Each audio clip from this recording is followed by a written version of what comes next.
Opening prayer from Mike Villamore asks for a competitive series. We are sure to get that. Jessup winners of 7 of their last 10, Vanguard 12 of their last 15. We shall see whose hot streak continues as the first pitch from Spencer Edmondson comes on home. We're underway on the outside for a strike. Working against Rodriguez for Jessup. The 0-1. Downstairs.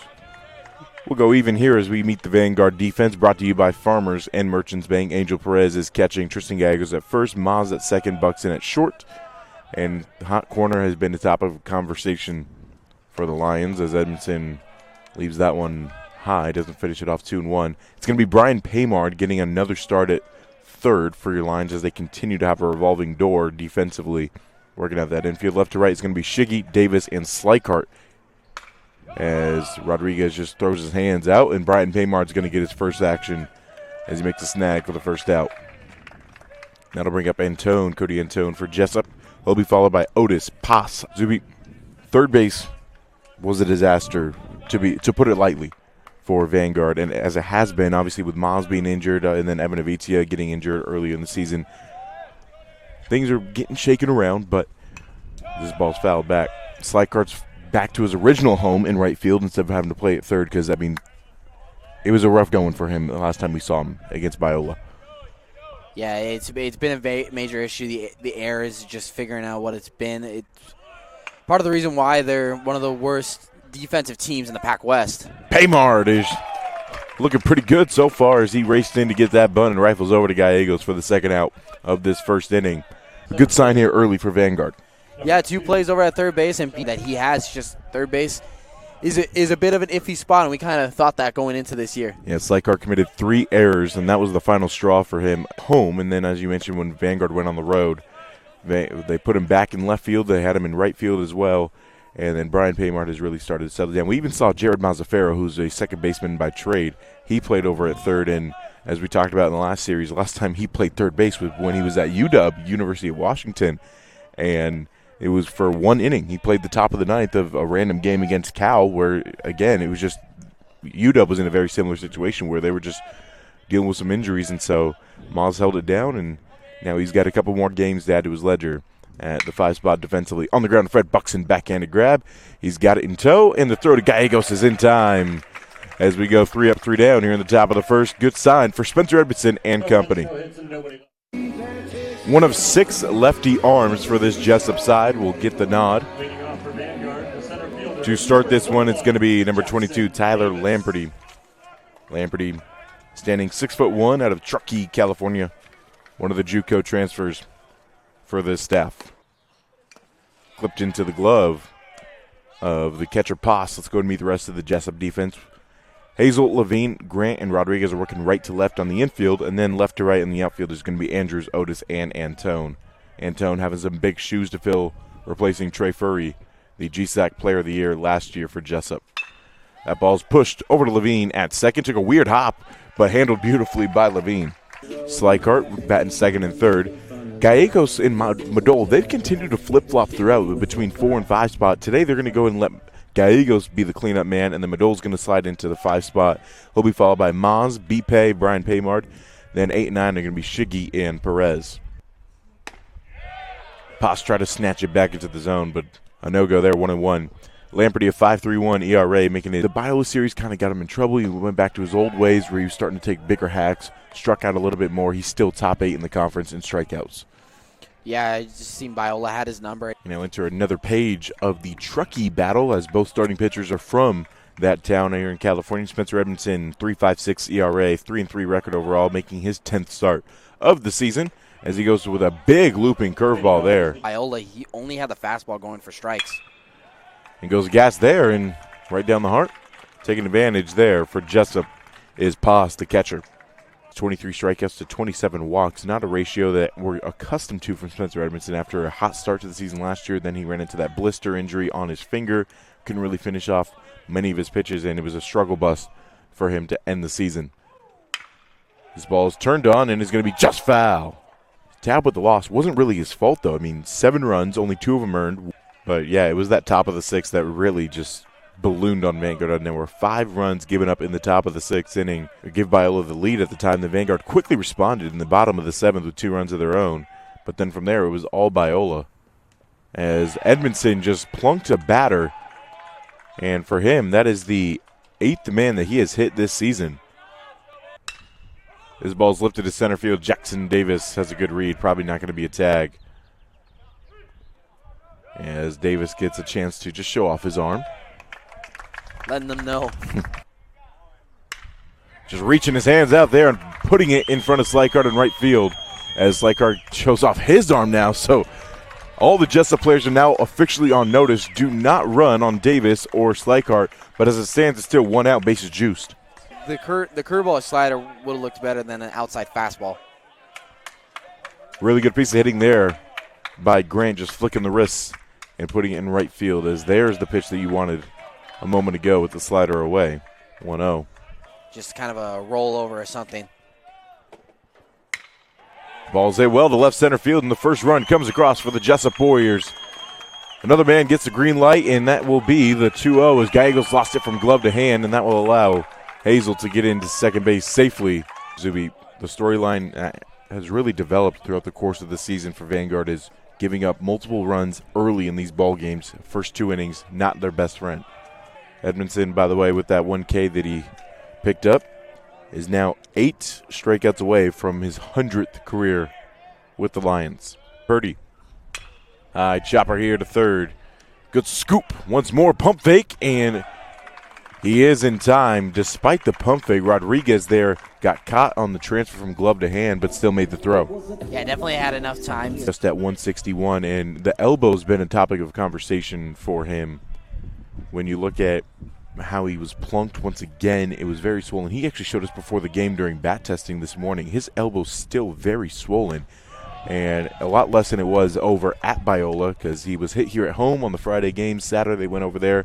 He played a little bit, but had to be removed at one point, and now he's back here and get another start for your Lions. Was 3 for 3 in game 1, as he continues to have a hot bat as Maz gets into second safely.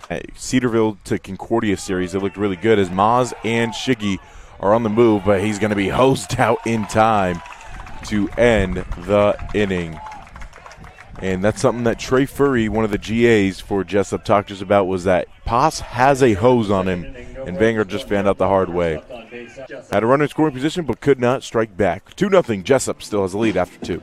Edmondson has not gone longer than 6 innings since that Fresno Pacific pitcher's duel. Edmondson actually was tapped with a loss in that one. They lost 1-0. Phenomenal. 8 innings of work, 6 hits, 1 run. It wasn't earned, though, which has been the storyline for a Vanguard staff that leads the conference in most unearned runs. 2-0 count now. Well, this ball's popped up to left field. Shiggy's going back towards the track. He's putting his hand against the wall, and he's got it. If it needed 330, it was 329. Edmondson gets out of a runner in scoring position to put a 0 on the top of the 3rd. Back in a moment. Vanguard offense needs to strike. Angel Perez was in the middle of his AB last time around before Maz got thrown out trying to swipe 3rd. And so we were talking about it. Cardinal sin in having your last out come at 3rd. Golden rule of baseball. 46 in his OBP, still above 400 for a man who does not lift his bat early in ABs, but he lifts this one to left center field. And the catch is made by Otis in center. Poked up. Gallegos almost ran into the umpire, but it doesn't matter because it's out of play. 2-2, Edmondson still shaking. Now he's ready to bake.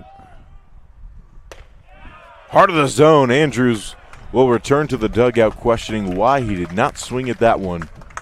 Second K of the day for Edmondson. Hazel will have to hold off as Grant gets back safe.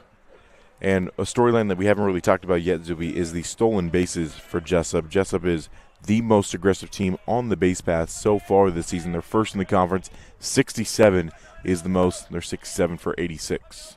2-2. Lifted up. Maz says, I've got it. He'll collaborate with Buxton, and infield fly is in effect. I think Buxton's going to have a conversation with Mozzie. Caught that on my side of the bag? Are you kidding me? Antone, the best hitter on the team for Jessup, At a 386 average and an OPS over 1,000 on the ground. Buxton had a ways to go. He grabs it. Glove flip to Maz in time.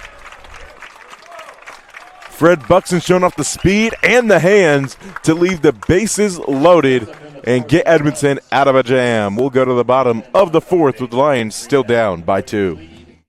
Well, mark that top of the fourth down in your books at home because that was a big outing as Jessup had a chance for their explosive offense to break open this game, but they could not do it just yet. But this is a Jessup team that is certainly used to putting up runs in bunches. As a matter of fact, Zuby, we talked about it before the game. 8 is the magic number because Jessup is 14-3 when scoring 8+ runs. Vanguard is 3-7 when giving up 8+ runs. So if they can keep this thing a little bit more competitive early in these contests, make Jessup sweat it out a little bit, that might start to swing the momentum back in Vanguard's favor. Close games. Slycart turns on that one, and it's foul. Just don't let it hang, or Slycart will bang. That ball is going to be hit well to left field, and it's going to get all the way towards the wall, going down to one knee out there as Slycart tries to go to his Andrews, and he slides in safely for a double. Andrews did well, though, to make sure that it didn't take a weird hop off the wall and at least make the play competitive as Slycart had to slide in. Otherwise, it's a stand-up one. Yeah, I didn't know which was a nicer slide. Slycart's in the second base, or the slide from Andrews. For Slycart, he now picks up double number 11 on the season as him and Fred continue to have this fun competition between the two of them.